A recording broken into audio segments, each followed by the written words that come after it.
Today's class will be focusing on the hips, and I think the biggest secret with the hips is to not worry about stretching them, but rather to always be seeking a feeling of lightness and support.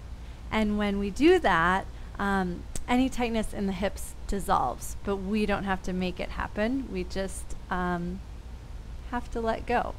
So some props that will be helpful towards the end of class are 3 blankets and a chair. You don't need them for class, but just so maybe your subconscious can start thinking of where you might get 3 blankets from, and towards the end of class I'll tell you when to grab them. So with that, we can begin by turning to your right and finding your way onto the back, and take your time and be soft with yourself and start to tune into the sensation of being supported by the earth. The knees can bend, soles of feet to the floor. And let yourself come to stillness and start to notice the breath. And if it feels challenging to notice the breath, that's okay. That might be an indication that you've had a busy day. Maybe there's a lot going on. As we start to give ourselves this opportunity,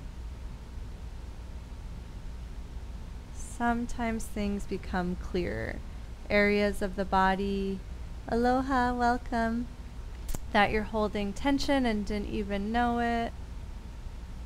And so as you relax and focus on the breath, just notice what's coming up in the mind, in the body, and try not to hold on to it, just observe. So there's this sense of zooming out and not being sucked into the small things and even the big things that come up physically, mentally, emotionally. As you observe the breath, notice where you naturally feel the breath the most. Usually it's in the front of the body, either up in the neck, in the chest, sometimes down in the belly. Oftentimes we need the reminder to breathe into the back of the body, to breathe lower into the body. And this isn't a forceful experience, just an expansion of our awareness, starting to see our blind spots. See if you can feel the back of the ribs gently press into the earth, all the way down towards the low back. Close the eyes if that feels comfortable. And start to leave behind the rest of your day, even if it's been a beautiful day. Just let yourself become really interested in what the body is telling you right here in this moment. And the amazing thing is, the more we become present to these signals, the better our body starts to support us. So it's really worth it, I promise. We'll just take a couple more breaths.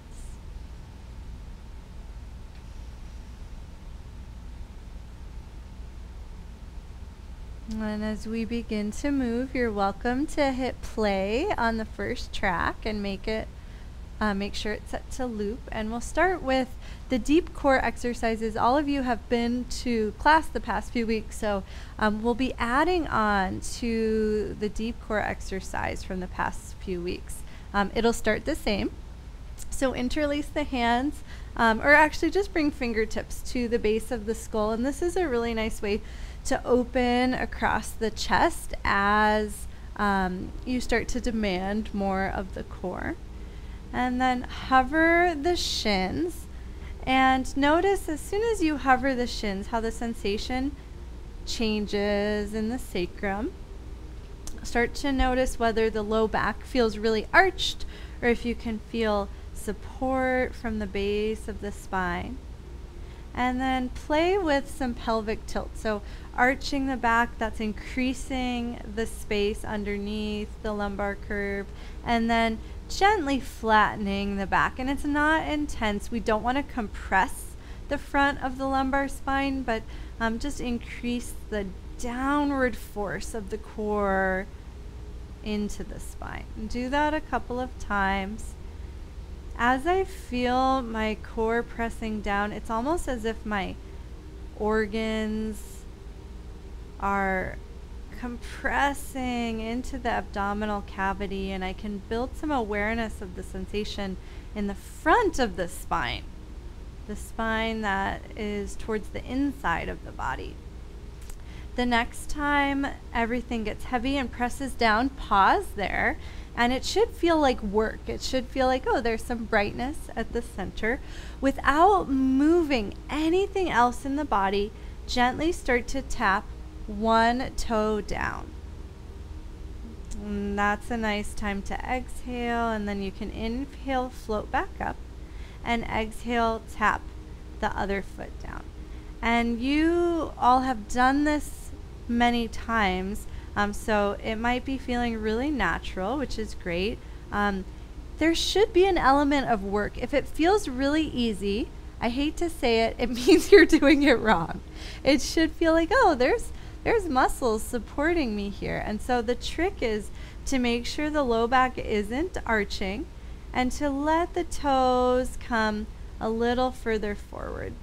The next time both feet are in the air, pause there, gently place both feet down, keep the hands where they are, start to press into the feet and reach the knees forward. As the knees reach forward, notice how that gently peels the spine up from the mat, letting the front of the body open, which should feel really good after that work. And then very delicately release one vertebra at a time. And we'll take a few of these bridge poses. I love doing bridge with my arms overhead because it keeps it all in the legs and core, and there's not as much work in the shoulders, so I get to really hone in on the glutes and the hamstrings and the legs integrating into the deep core. So we'll take a few of these and think of this as a really nourishing counter pose after the deep core work. We'll be doing that same exercise and adding on in a moment. So we want to find some equilibrium. If you want to hold at the top of your bridge pose, that's absolutely fine if the body's craving it. The next time the hips come down, open the arms to T. Keep the shoulders anchored and gently let the knees fall towards the left. Bring the knees back to center, and we'll go to the same side once again, knees to the left, but try not to move the pelvis. Experiment with that a couple of times. This is going to wake up more stabilization in the hips. As you keep the pelvis where it is and the knees lower, you might feel the deep core starting to work. And we'll do this one more time and hold and allow the right knee to reach forward. Should feel a sense of elongation through the psoas when you do that.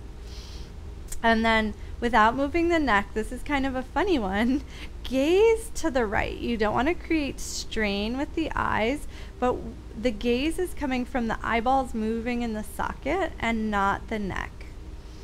It's kind of a fun contrast as the knees reach to the left and the eyes reach to the right. And we'll take 5 breaths here. Sometimes this can be uncomfortable for the top knee, so make sure you're reaching the knee forward instead of letting it drop down, which puts pressure in the tendons or the ligaments of the knees.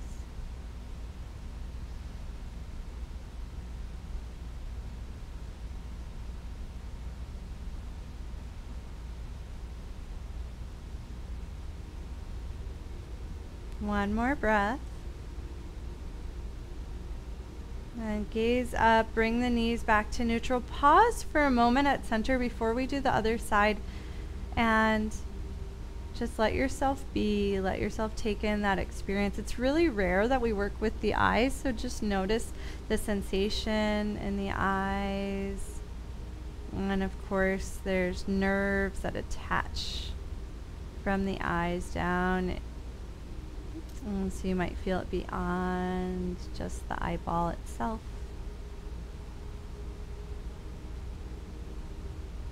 And then before we go the other way, let's take some of those windshield wipers, keeping the pelvis anchored. And the reason why it's important to keep the pelvis anchored is it's going to wake up a lot more strength in the hips. A lot of times the movement, I see people just moving from the pelvis and not actually getting much in the space between the thigh bone and the hip socket. So this really localizes the movement. The next time the knees come over to the right, pause there, reach through the left knee so the left knee reaches away from the head, creating space in the front of the left thigh, in the psoas. You might feel it all the way into the deep core, and just make sure the left knee feels supported. So make any adjustments so that feels sustainable for you. And then without moving the head, reach the eyes towards the left. And you're not straining here. It should feel really sustainable. And close the mouth, breathe through the nose, and let yourself just be in this space. And you'll take 6 breaths.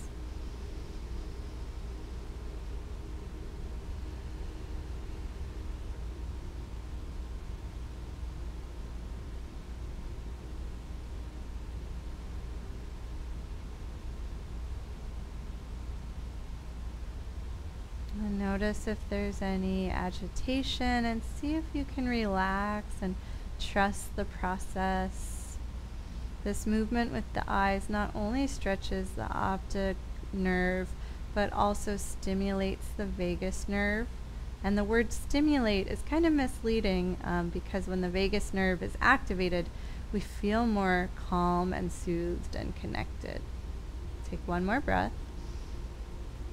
And then eyes up, knees up. Pull the knees into the chest. Lift the belly towards the thighs. And then release the head, release the feet. Bring the fingertips behind the ears and pause for a moment at center. Do one more deep core exercise before transitioning on. I want you just to assess, how does it feel to relax in this moment, to connect with the breath, to connect with a deeper layer of yourself.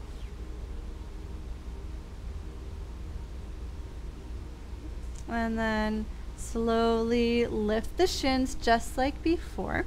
Keep the low back anchored so the core and the organs are sucking in towards the spine. And this time, as you exhale to lower the left foot, keep the left toes down without moving the pelvis. Start to open the knee off to the side, kind of like a half Baddha Konasana.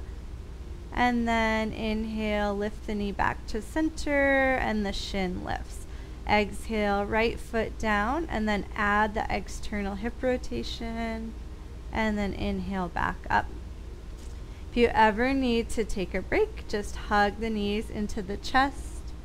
And we'll take some time to explore this because I really want you to start to feel how the deep core activates as the toe lowers. And then you can keep that sense of integration as the knee opens off to the side. Just like our windshield wipers, the pelvis is unmoving here, and this is what's going to make the hips a lot stronger and ultimately allow any tension to melt away from the hips. It's not about how low the knee can go, but rather how supported the leg can feel as you externally rotate. And be sure to play with the breath here, using the exhale as the toe drops and the knee opens. So the diaphragm is lifting and pulling on the top of the psoas. That's going to help you get some support, but also some stretch in the hips. Remember, take a break at any time that the body's craving it.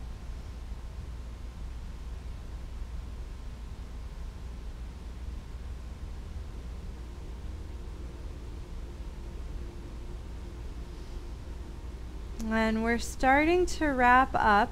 And so to wrap up, the next time the left foot is down, pause as the knee opens and take a couple of breaths in this external hip rotation, and notice a sense of feeling the connection between the thigh into the core. So there's no dropping in the knee, but rather a lot of support. Maybe you can still feel that brightness in the hip socket and the deep abdominals.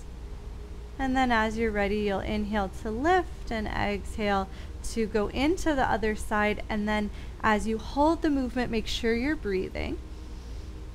One side might feel more supported than the other. It might feel, or contrarily, it might feel harder to stabilize the pelvis on one side. So just be with that. Let that information sink in. You don't have to remember it with the mind, but the body is learning. And then use your inhale to point the right knee up, set the left foot down, and roll onto the left side. So that should be towards me.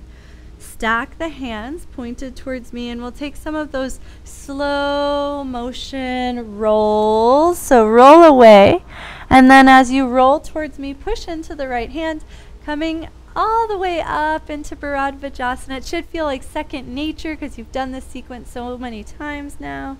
And push down into the left knee. Let the left side of the body open. And we're going to stay here a little bit longer than usual, but so be soft. Let the shoulders soften and start to breathe into the left side of the body. Option to gently roll the heart down and up to create some shearing across the left side. But what's most important here is breathing into the left side of the rib cage. So if you want to do that in stillness, that's wonderful.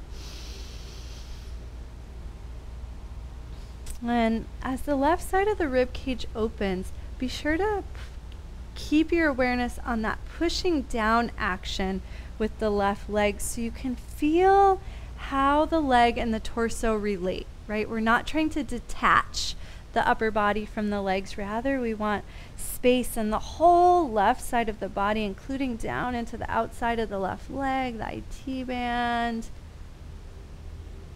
and the muscles that travel across the shin into the arch of the foot.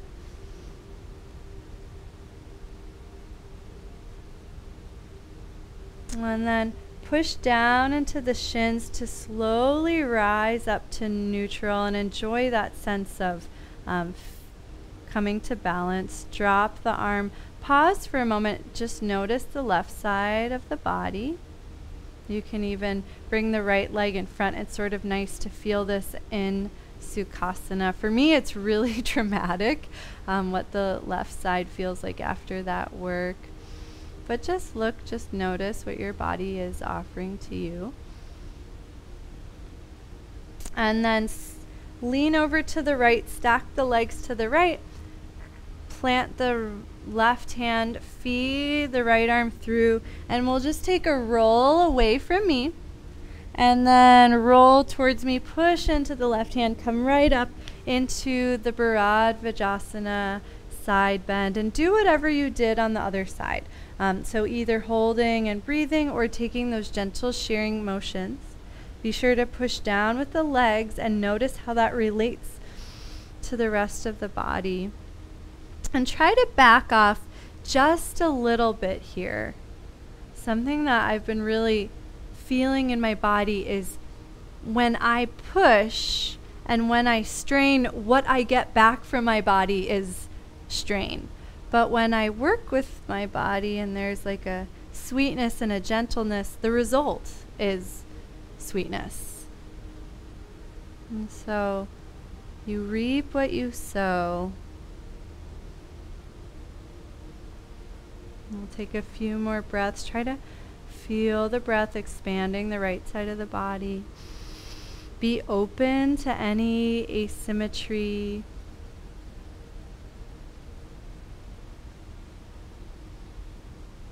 And then push down into the left shin. Let that slowly help the right side of the body close. Float the right arm down.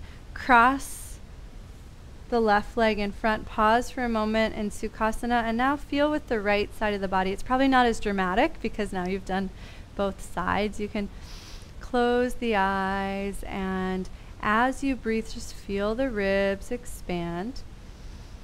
You can let there be a gentle constriction at the abdomen so that the ribs do expand more than the belly.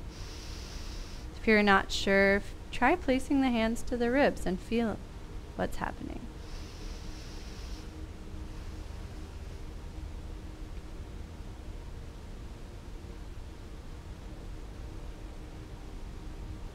And then release the hands down into the lap. If you're following along with our music today, you can go to the second track.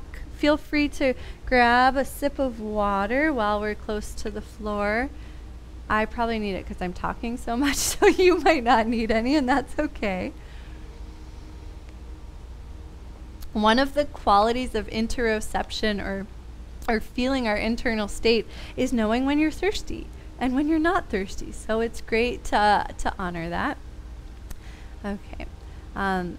When you're ready, turn to your right and come into tabletop. We'll be making our way into down dog, so I just want you to be able to warm up the wrists and the shoulders a little bit. Lower gently one forearm at a time, and then come back to the hands. The hands are really soft here, so no starfish hands. Instead, imagine your hands almost like suction cups, where the outer edges, so the thumb down to the base of the thumb, base of the wrist, base of the pinky, up to the fingertips, is the outer rim, and the inside is actually not even touching the mat. So it's almost like you're palming a basketball. Next time you're up onto the hands, go the opposite direction and try moving more slowly. And just like we prevented movement from the pelvis, try to prevent movement from the shoulders, so you're not dropping and dipping from the shoulders, but really the movement is just coming from the elbows bending. Notice if you can feel a little more brightness in your core when you stabilize more through the shoulders. The next time you're down on the forearms, pause there and draw some nice slow circles with the shoulders around the elbows. Let your awareness drop into the shoulder socket where the arm bone comes into the joint, and witness the little tiny muscles of the rotator cuff stabilizing the arm bone in the socket. Go the opposite direction. We're not looking for any sort of stretch sensation here, but rather a sense of support, lightness, and ease in the shoulders. And then before we come into down dog, let's give our shoulders a little break. So flatten the tops of the feet, let the hips melt back, draw a big circle around the body with the arms. Bring the tops of the hands, or the backs of the hands rather, to the earth besides the feet. And just gently breathe into the neck, breathe into the shoulders. Let the back space of the heart soften.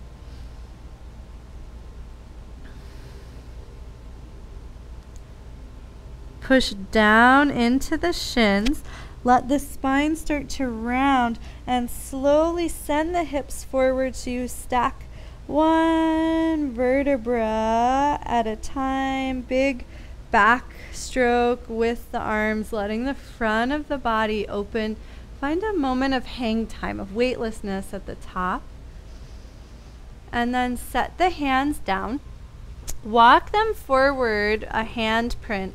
Rock from side to side, finding those suction cup hands. Hey, Satyam, as long as you're there, can you show them my hands? Is that gonna throw things off? Okay. Just in case you haven't worked with hands with me before, I just want you to see how soft and supple the hands are. So there is like an arch underneath the hand, just like there's an arch underneath the foot. From there, tuck the toes under, bend or hover the knees. You'll notice your deep core turn on right away. Set the knees down. Do that a couple of times. So inhale, knees down. Exhale to hover and start to feel what wakes up in the inner thighs, the pelvic floor, the deep core around the spine, all the way up. As you exhale, you can even press the tongue into the roof of the mouth. The next time the knees hover, keep the knees deeply bent. Push into the hands to reach the hips back, and the legs should fold more. So it's a deeper crease in the hips and the knees. Let the spine unfurl. Let it flow up and back and start to sway from side to side. As the hips sway from side to side, one leg might gently extend and lengthen. Take your time with this. There shouldn't be any strain. It should feel light. And if it doesn't, put your knees down. Take a break. And then walk the feet together so that the big toes are touching. Keep the whole body static except the left leg. Point the left toes back and slowly start to glide the left toes over to the left and then back in to meet the right. If the rest of the body is unmoving, you should feel the muscles in the right leg getting fatigued pretty quickly because they're stabilizing you. That's great. The next time the foot comes in, switch sides. So now the right leg stays static, left toes tuck under so the foot's pointed behind you, and just glide the foot open and shut. The next, do a couple more actually.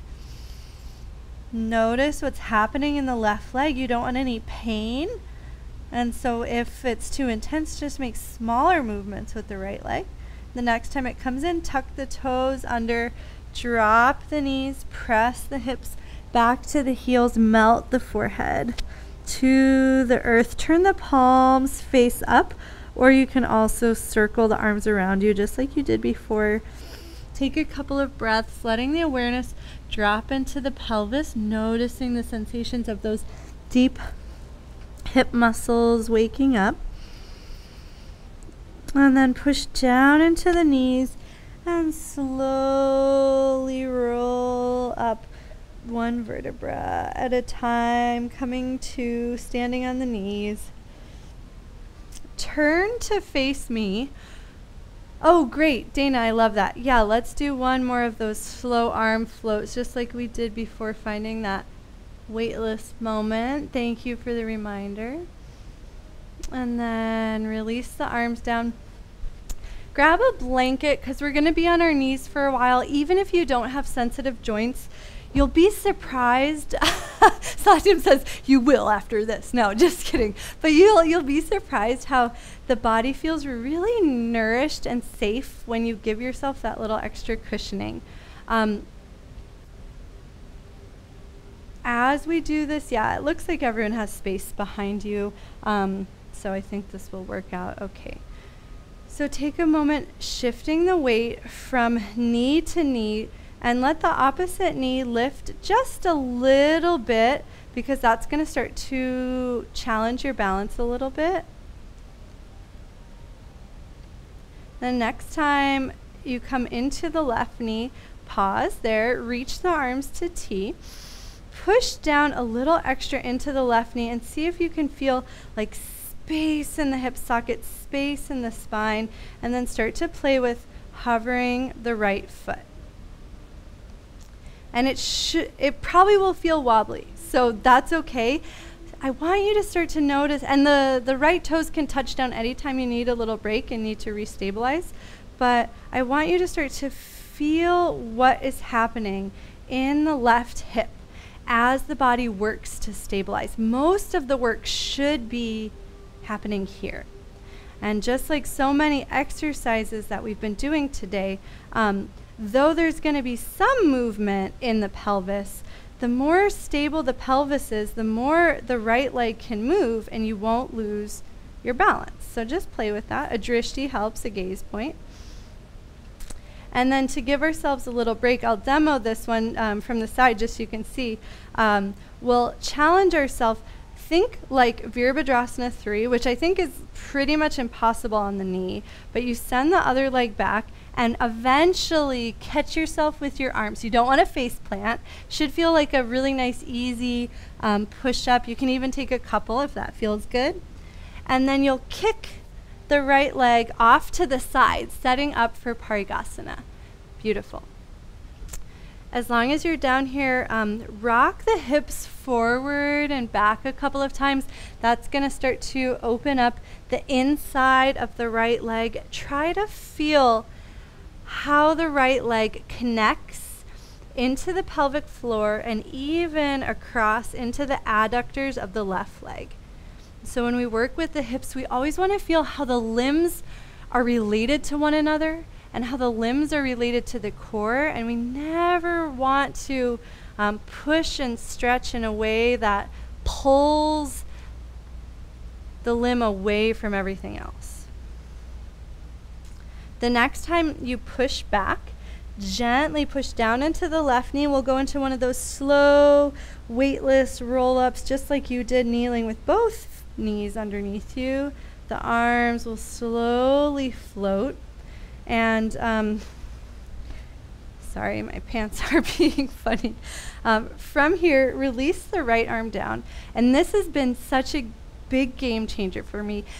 So first take like your normal parighasana, whatever that means for you, because I kind of want you to have a before and after, just like explore what parighasana is like. And now from that, start to drag the right leg in. And as you do that, the adductors are going to fire. The adductors are connected to the pelvic floor and connected to the deep core. As you do that, see if you can find more space through the spine. Yes, it's so, I never liked this pose till this moment, and now I'm like really obsessed with it. You can come out at any time, but if it feels good, I invite you to stay here and breathe, or add those gentle shearing motions, just like we did in Virabhadrasana. If it's too much, come out at any time. Make sure you're connecting with the breath and a sense of inquiry of how the limbs integrate into the core. We're not separating anything. We're joining everything at the center. And then push down into the right foot. Slowly rise up. Arms to a soft T just to equalize for a moment. Release the arms down. And we'll do that exact same sequence on the same side one more time, just so you can experience it a little more fluidly, and then we'll do the other side. So it starts with the balance. You can always go ahead of me now that you know where we're going. You can add anything on. You can challenge yourself in new ways. And then the next moment is our airplane, where we start to tip forward, and you're probably going to lose your balance, but that's okay because you'll just catch yourself with your arms. If you like that moment, you can take a couple of push-ups. You can even move where the hands land. The nice counterweight of your stinger leg makes the push-up weightless. And then kick the right leg out. Take a couple of forward and back pulses, and then push down into the left knee to slowly rise up. And now that you know the secret of parighasana, when you're at the top, you can start to suck that right leg in and let that help you elongate the spine and feel this sense of connection through the inner leg line, namely the adductors of the right leg into the pelvic floor, and how you can use that to create so much space through the spine. And we're not forcing anything, but hopefully there's a sense of how connecting the dots actually lets you go further in a safe way. Breathe into that. And then push down into the right foot to very slowly roll up, and feel how the left side is ever so gently shortening 1 millimeter at a time. Take your time with that. Pause at center, soft arms. And then drop the arms. Bring the right leg in. And before we do the second side, close the eyes and just be with your experience. You don't need to change anything. There's no expected result. Just notice the effects of that sequence. We did a lot on the right side. It's funny, even though the right side was working harder, at least for me, my experience right now is that my right side feels very light and spacious, and like I don't even have muscles. It's just like energy flowing. So hopefully my left side will feel like that after we switch it up.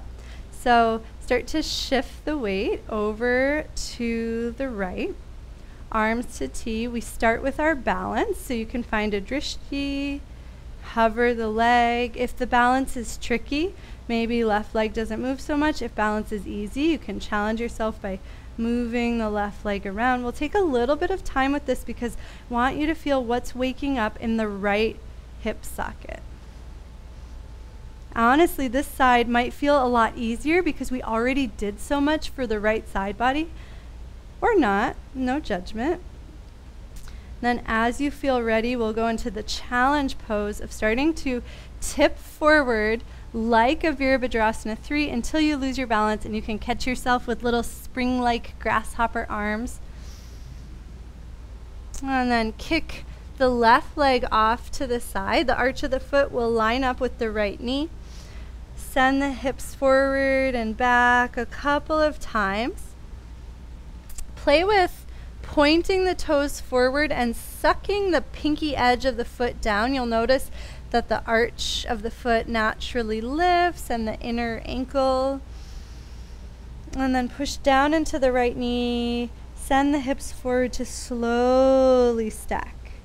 One vertebra at a time. Eventually the arms float up effortlessly. And then just like we did on the first side, come into your normal parighasana, what you would do without thinking. Stay in it. And then isometrically drag the left leg in. Notice how the inner leg line engages when you do that.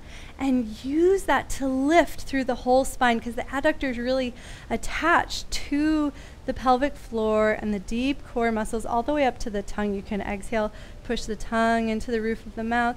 Just notice how this changes your experience of the pose. For me, it becomes less about the right side of my body and more about the deep core lengthening and stretching. Option for some shearing, but you don't have to take it. Stillness is beautiful, so try to notice what your constitution is asking for. Do you need something more grounding or something more stimulating? We'll take 2 more breaths. Push into the left foot. Feel the right side of the body condensing as you come up. Soft arms. Let them be weightless, like they're just resting on the ocean, the buoyancy of the ocean supporting them. And then we begin again. So heel toe the foot in until you can hover for the balance, and we'll just do that one more time. So we're noticing the sensations in the right hip socket. Find your drishti. Close the mouth, press the tongue against the roof of the mouth. You might feel the adductors connecting into the pelvic floor, into the deep core to help you balance. It's not about the big muscles, it's about the deep core muscles. And then eventually start to send the leg behind you. Challenge yourself to tip forward until eventually you catch yourself option for a couple of bounces, but only if that feels good on the right hip as well as the shoulders. And then kick left leg out, rock forward and back as many times as you want. Use this as an opportunity to set up the relationship between right knee and left foot, the angle of the left foot. You can experiment. It doesn't have to be exactly how I told you, though I really do enjoy the toes forward and the pinky edge of the foot down so I can get more lift through the deep core. And then as you're ready, hips back just a little bit, push down into the right knee, send the hips slowly forward to stack the spine, head and neck come up last, and then weightless arms float. And now you can use the special parighasana technique to suck the leg in, and notice how that helps you elongate the spine as you reach over to the left. Hold or shear, it's up to you, but wherever you are, breathe and really try to feel how the two legs are interacting with one another, how they're connecting, and that connection is helping you lift and lengthen.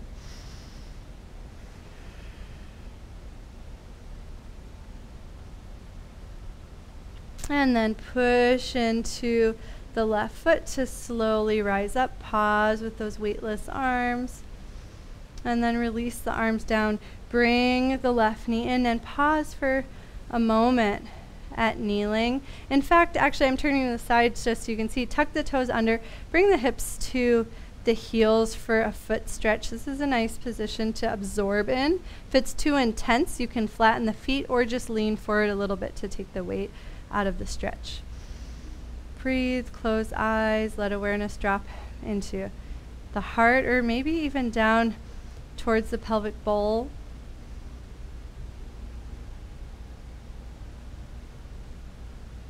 And then you can move off of your blanket, move it to the side for later.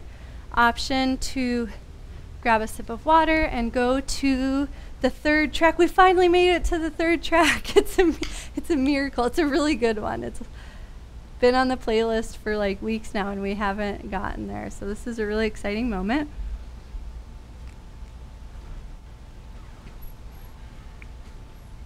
And I see that people are up and about, so stay up and about because the next place we're going to be is standing.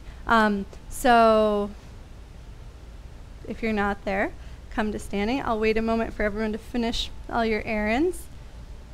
If you're already here and waiting, you can start to shift the weight from foot to foot, just like we did kneeling, right? Giving yourself an opportunity to lift one foot and replace it down. And try not to think about where you're putting your foot. Instead, focus on shifting the weight and being light and tall, and then trust that the lifted leg is going to choose a really wonderful place to put itself. Try moving a little slower and bending the knees through center so you can feel a little more pressure in the heels, but the big toe always stays down. And then turn the feet forward so the second toes are parallel, and that might feel awkward if you have tightness on the outside of the leg or the outer ankle, but eventually it is really good to repattern that foot placement. And the next time both feet are on the ground, pause there. Look down. If the toes aren't forward, take a moment to adjust so the feet are parallel. Anchor the big toe. Send weight back into the hips. I'll turn to the side just so you can see my spine here. And start to crease at the hips, staying long in the spine. As you do that, sweep the arms forward. And then use your next inhale to come back up to standing. Take a few pulses like this, exhaling to reach the hips back. Feel the weight sinking into the heels. And then inhale back up. And I always cue weight in the heels to keep pressure out of the knees, but it's okay to have some pressure in the feet or in the front of the feet, as long as there's not pressure in the front of the knees. So the next time you come down, let's experiment with that a little bit. Rock some of the weight forward into the balls of the feet, let the heels lift, and then release them back down. And just play with this on your own. making sure that the knees feel happy. Basically, if you don't feel anything, that means they're happy. If you feel something, it means they're not happy.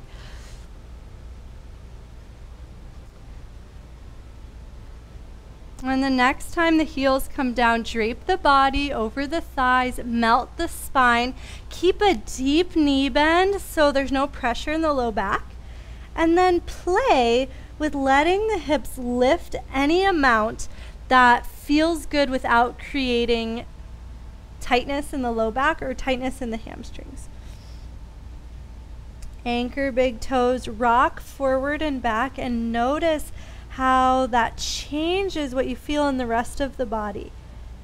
What do you feel when the weight comes to the ball of the foot? What turns on when the weight rocks back to the heels?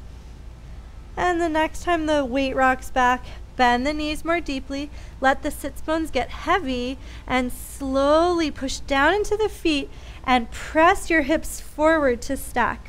One vertebra at a time, really, really, really nice and slow. Head and neck come up last, and then weightless arms at the top. Doesn't matter how high they reach, as long as they feel nice and light. And release the arms down. Let's do one more chair pose. So hips back, reach the arms forward. This time, shift the weight into the right foot. Keep the right leg where it is. Keep the pelvis exactly where it is. So like freeze everything in your body except the left leg. Point the left toes forward. And then imagine, I did this at Palolu Valley in the beautiful black sand. Imagine you're drawing a circle around the body. Slowly start to circle the leg. It doesn't have to be big. And try to do this without moving the rest of your body. The next time the leg comes forward, we'll add on just a little bit. With the leg forward, let yourself twist just a little bit towards the leg, ever so slightly. And then as the leg starts to circle away, let yourself twist slightly away. Do this a couple of times. I like to exhale as the leg comes forward and I twist into it, but there's no right or wrong as long as you're breathing. Take a couple of these leg circles. Imagine drawing a half circle in the beautiful sand. The next time the leg comes in front of you, push down into the right foot to slowly rise up and hover that leg. Bend the knee, let the inner arch of the left foot lift. Soft arms. We'll pause in Krishna pose for one moment. And then notice the angle of the thigh. Keep that angle as you step the foot in front of you. Bend the left knee. Let the right side of the body open. If this doesn't feel good, adjust the front foot, perhaps walking it over to the left or forward or closer until this feels really spacious on the right side of the body. Think more up and over rather than down. Yeah, beautiful adjustment. I like the left hand on the hip to play with that arcing motion from the left hip pushing as well. And take a breath. And then gently start to point into the left foot, sending your weight back into the right. Soft arms. Bring the left leg back. Drop the arms. And just like we did from kneeling, scan the right side of the body. Notice the sensations. It's funny, we did a lot with the left, but the right side was doing all the stabilization. It's like the secret quiet force. So you might notice a lot more in that right side. And now we'll balance it out on the second side. So send the weight over into the left foot. Actually, first we take our chair pose. I apologize. So hips back, scoop the arms forward, then send the weight into the left foot. Soft arms here. Point the right toes forward. And then unmoving in the hips and the rest of the body, start to circle the leg out and back. And you might realize, like, whoa, I can't make very big circles without moving my hips. That's great. A lot of times we overcompensate by getting the movement at the low back. And so this is really isolating our hip movement, and that's often very illuminating. The next time the leg comes forward, twist gently into it. And then as it comes to the right and behind, twist gently away. Take a couple more, adding on this twist. Make sure you're breathing. And the next time the toes are forward, push into the left leg, lift the right knee and the arch of the right foot. Soft arms, pause for a moment and dancing Shiva. It's okay to bend the left knee a little bit so that you're nice and buoyant here. And then gently step the right foot forward. Bend the right knee. I like to turn my back toes out a little bit more. I find that more comfortable. Right hand to the hip and let the left side of the body open. Make sure all the joints are happy. This is a surprisingly advanced pose, so take time to adjust if something doesn't feel quite right. Find that space.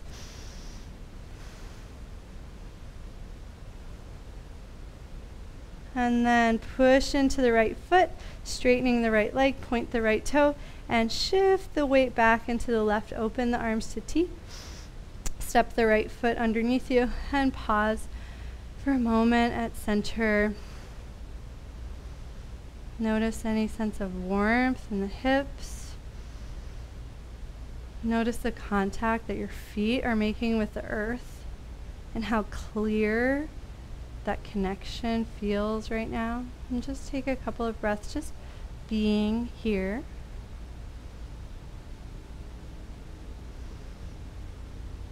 And we've done a lot to wake up the hips, and it's never about stretching further and pushing ourselves. But you might notice a craving, like, oh, I want to see where my hips can go. So continuing to feel lightness, continuing to feel space, we can explore Prasarta Padutanasana. And so shift the weight into one foot at a time, reaching the opposite foot out. So it's coming from muscular strength. And then you'll find a place where the legs don't really step further apart. And let's start by just pausing there. Turn the toes forward. And so the outer edges of the feet are roughly parallel. And then anchor the big toes. Send a little extra weight into the pinky side of the foot so that the arches naturally lift without you consciously engaging them. And then soften the knees a little bit so you can feel weight in the heel as well as in the ball of the foot and the big toe. I'll turn to the side. Start to drape the spine forward and then push into the feet to slowly roll up. Hips come forward, spine stacks, just like we've done in a lot of movements today.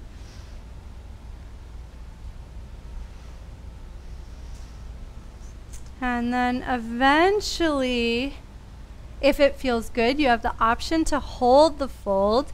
The hands can rest on the thighs, on the shins, or the floor. And if the hands are on the floor and you feel like you want a little bit more here, you can bend into one knee at a time, letting the body sway from side to side. And as you do that, allow the opposite leg to creep out just a little bit.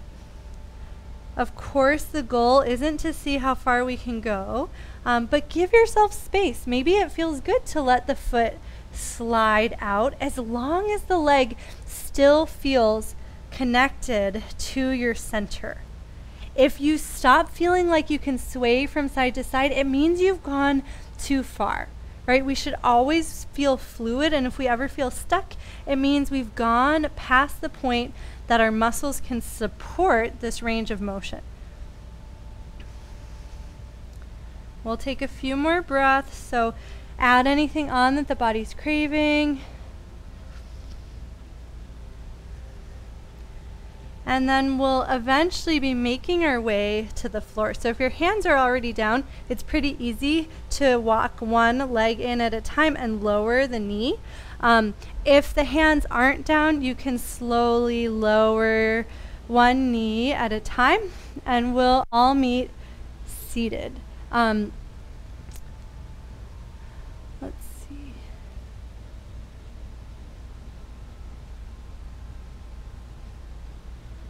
Option for a blanket here if it feels tight to bring the right heel in and extend the left leg. So grab your blanket if you need it or not.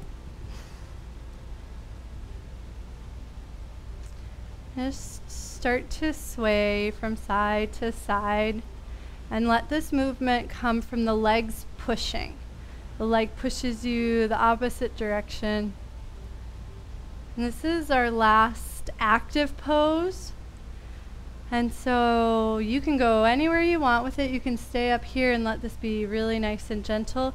If the body is enjoying the deeper hip opening, you can experiment with coming a little further down. Just like I said before, if it ever stops feeling fluid, means maybe you've gone a little too far. So that's how we keep ourselves honest.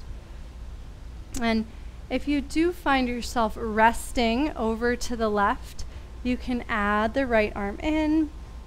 And just like the option that we had in so many poses, you can gently add the shearing or just hold and let yourself melt into this experience. We've done a lot to prepare for this moment, so notice if the hips can release, if you can feel a softness here. Just like parighasana, I really enjoy gently dragging the left leg in towards the sole of the right foot to get a little more elongation through the spine.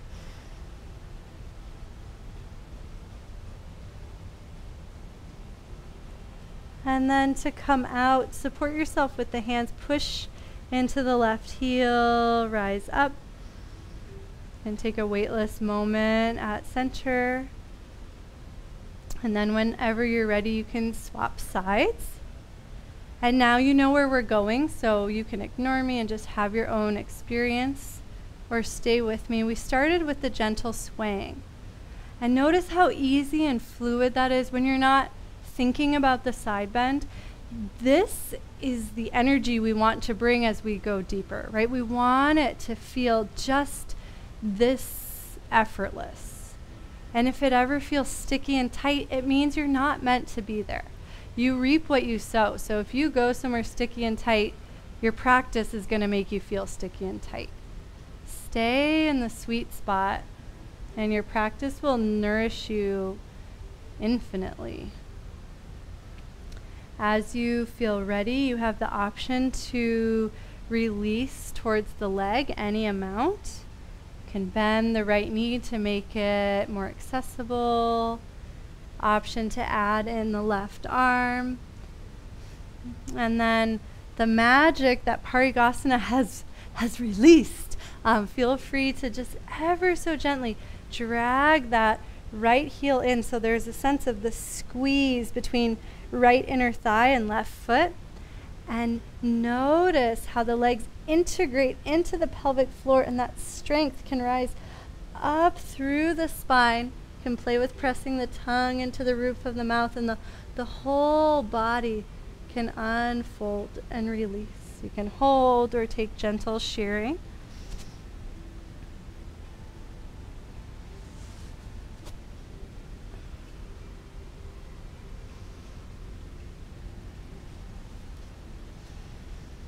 And then eventually start to push into the right hand, push into the right heel. Let the left side of the body slowly condense.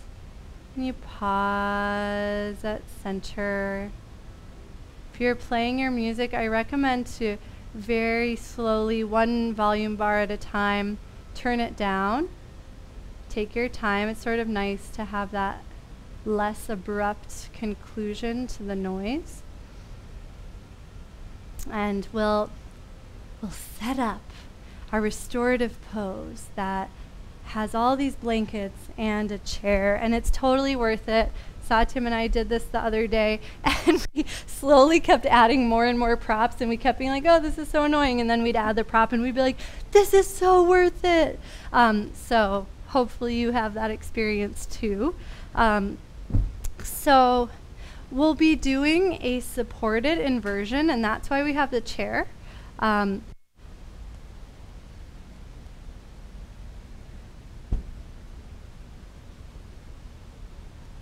I'll wait a moment while people amass their things.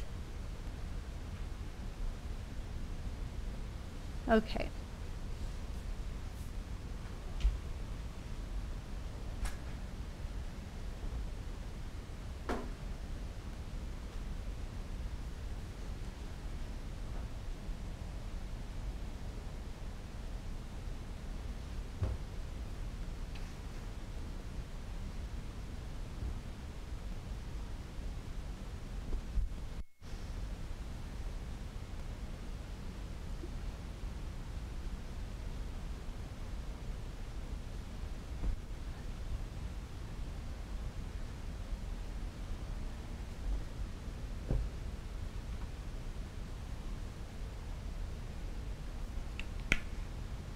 Okay, I see people. So, blanket 1 goes underneath your sacrum so that you've got more of an inversion. Blanket 2 goes over the edge of the chair so where the legs are contacting the chair is really nice and soft. And then there's an additional roll at the top so that the heels can rest on something, and that was a big game changer for us. It might take a moment. You might have to lay on it to and then come off to change, how high the roll is and all of that.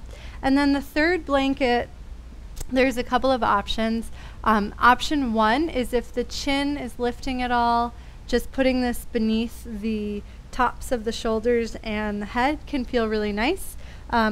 If you don't need that, option 2 with the third blanket is to have it nice and wide and have it go across your belly and support your arms. So take a moment to make sure the backs of the knees and the calves feel cushy and soft on the blanket, and that your heels are supported by the back of the blanket, that little extra stair step. And then as you come down, check in with the sacrum blanket, and you just want to make sure there's not a big arch in the low back. So you might slide the blanket up a little bit so it supports your bottom rib. Take a moment to make sure the pelvis, spine, and rib cage feels supported. And then check in with your neck. If your neck feels tight or your chin is lifting, use the third blanket behind the head, kind of like a pillow, but letting it go a little lower down to the tops of the shoulders. If you don't need a blanket for that, the third blanket can go over the belly, which is really nice and grounding, and then it can also support the forearms so that there's a nice soft bend in the elbows. So take your time, and it's worth it. If you're laying down and you're like, I don't know, come out of it, adjust your blankets, and then come back in. And once you've found a position that feels really supportive, oh, I forgot the game changer. There was a game changer, and I don't want you to get back up. So what you'll do is you'll take your third blanket, sorry if you liked it, and you'll actually wrap it around your thighs so that we initially had a strap that we put around our thighs, but if you wrap it around your thighs and tuck it in a little bit, it will allow the adductors to release, because believe it or not, the adductors are working right now to keep your legs together, and so having just that little tuck in action will help the legs relax more. Oh, it's really nice. And they'll feel extra loved, just like their mother just tucked them into bed. And so now you can start to relax through the body.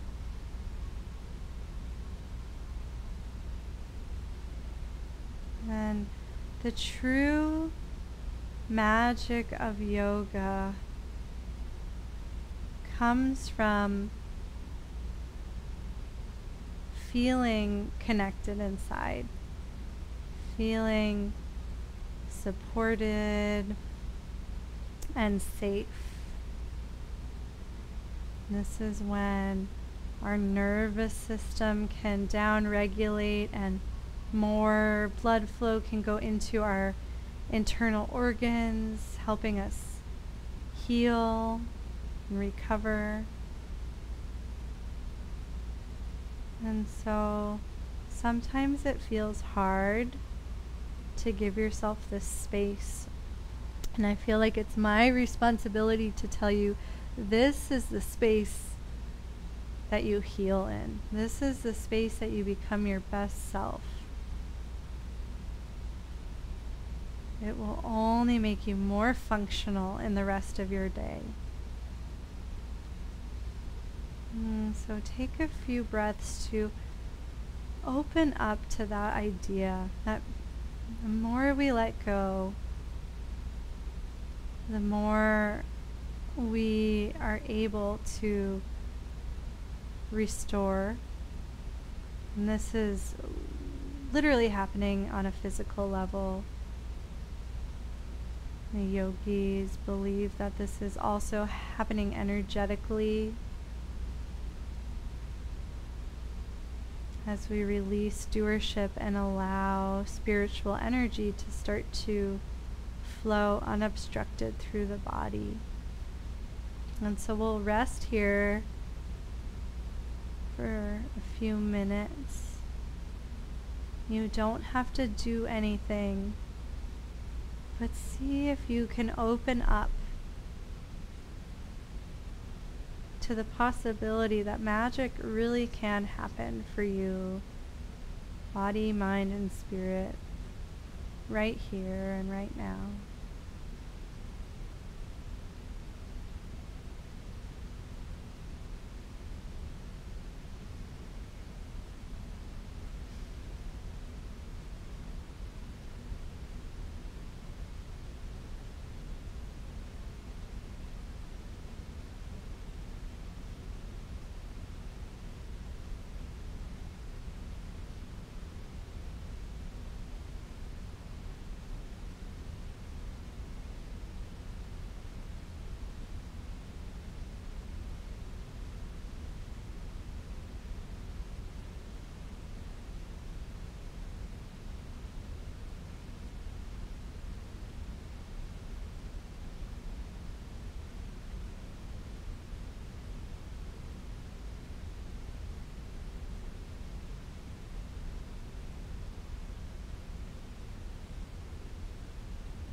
And you're welcome to stay here for all of Shavasana.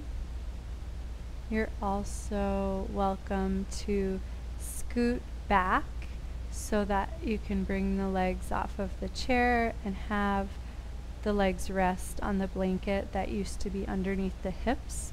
So just give yourself the option that would feel the most nourishing for you. Inversions can be stimulating, so depending on what time zone you're in, you might need to do Shavasana to balance the stimulation of the inversion. And we'll have a few more minutes to rest either here or in Shavasana.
Let yourself stay in the space of nourishment and relaxation. And take your time with the next few steps of Moving away from the chair, honoring your body. If there's a counter pose, if you're in Shavasana, you might just stretch. If your legs were still on the chair, perhaps a gentle bridge to open through the front of the hips. Just take your time and be curious of what the body's asking for. Be receptive and responsive. And enjoy this process of having a body, an intelligent body, and working with it in harmony, listening to the signals, enjoying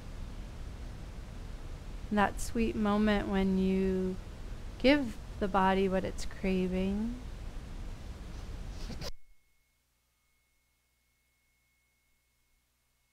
And you're eventually making your way up to a comfortable meditation seat, but you don't have to rush. In fact, let it be a process of unfolding, and just think this upward light energy is eventually going to carry you to your seat, and you can let that process unfold.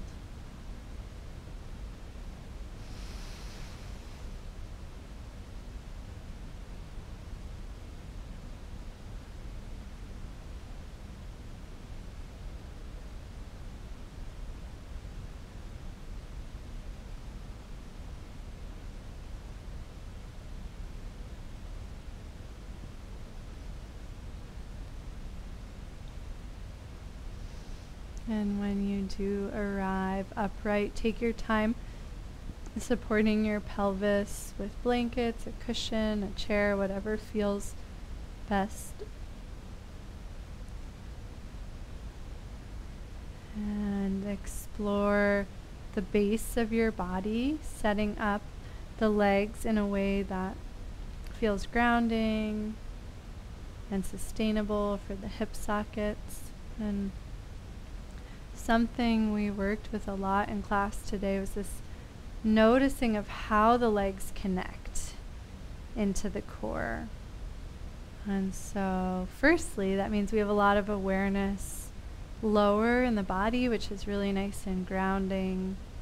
But practically might mean that the seat feels very supportive and light. And so take a moment to acknowledge how your practice has supported you physically, how the legs feel, how the hips feel, any lightness in the spine, ease in the neck, weightlessness in the head. And then notice how your practice has supported your mind. And sometimes feels like we're drowsy or sleepy, but really the mind is just quiet. And we might not be used to that. And so notice how you feel in this moment, and if it's a little easier to be quiet, to be still, and to be completely content in this simplest way of being. You can close the eyes or find a single gaze point and start to drop into the breath.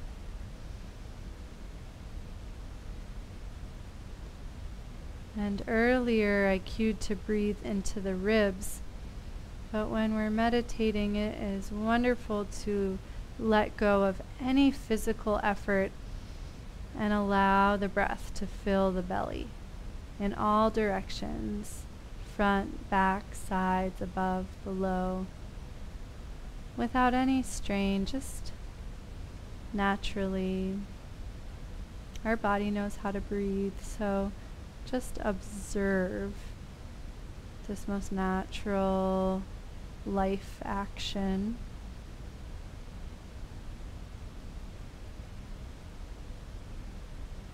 Then when we're breathing at the navel, we can release any tension in the neck and the shoulders. Can allow any energy of the mind to travel down into the base of the body.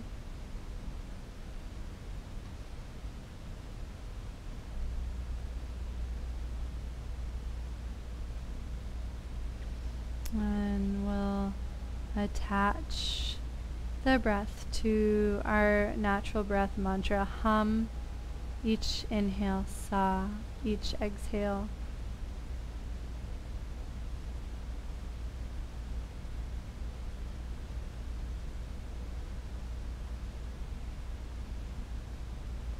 And let the mantra and the breath intertwine, so it feels as if the breath is creating the mantra, or the mantra is generating the breath. They're so infused with one another.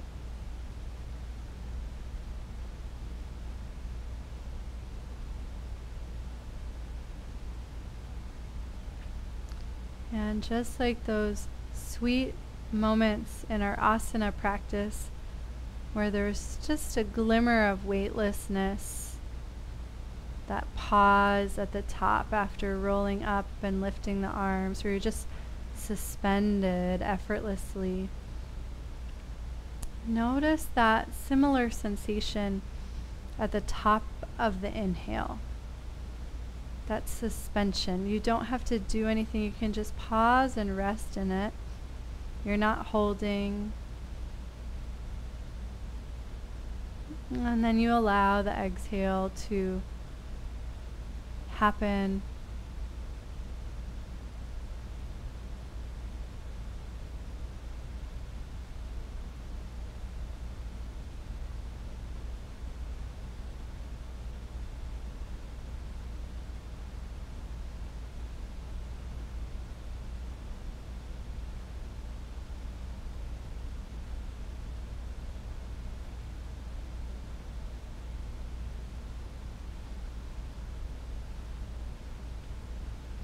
And in each of those pauses, you're contacting what's beyond the breath. And this field of pure consciousness that contains all things, all experiences, all thoughts. And it's always there. But it's easier to feel in that pause at the top of the breath.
for this last couple of moments.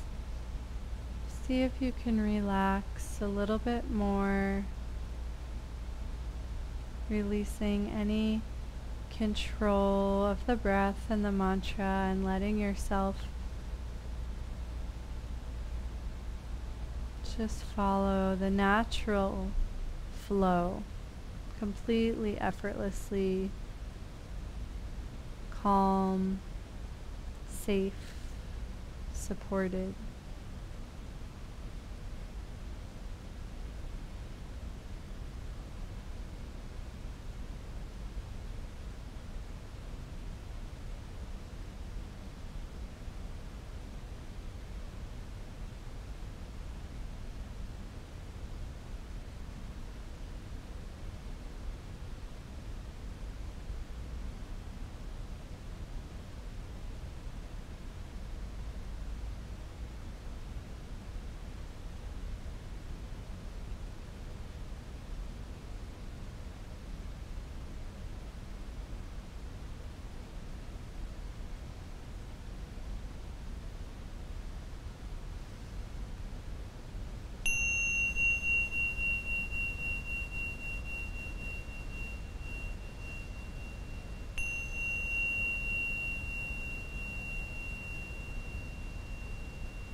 Namaste. Thank you so much for being here and for practicing. I hope your hips feel amazing. Roseanne, how'd your hips do?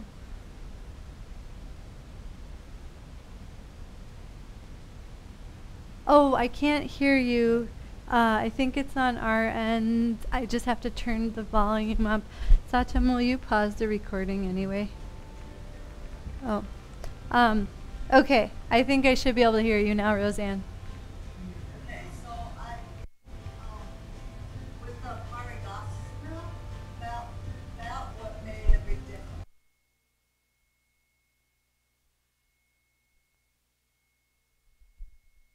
Yeah. So yeah, that made a difference, but I just couldn't stay in it as long. That's no problem. I'm glad that made a difference and that you noticed, right? Like, oh, I shouldn't be here. Like that's huge, you know? So it's Yeah. like building that strength and that endurance takes time. Yeah, it was just too much. It was too much, so I had to get out. But it was good. So yeah,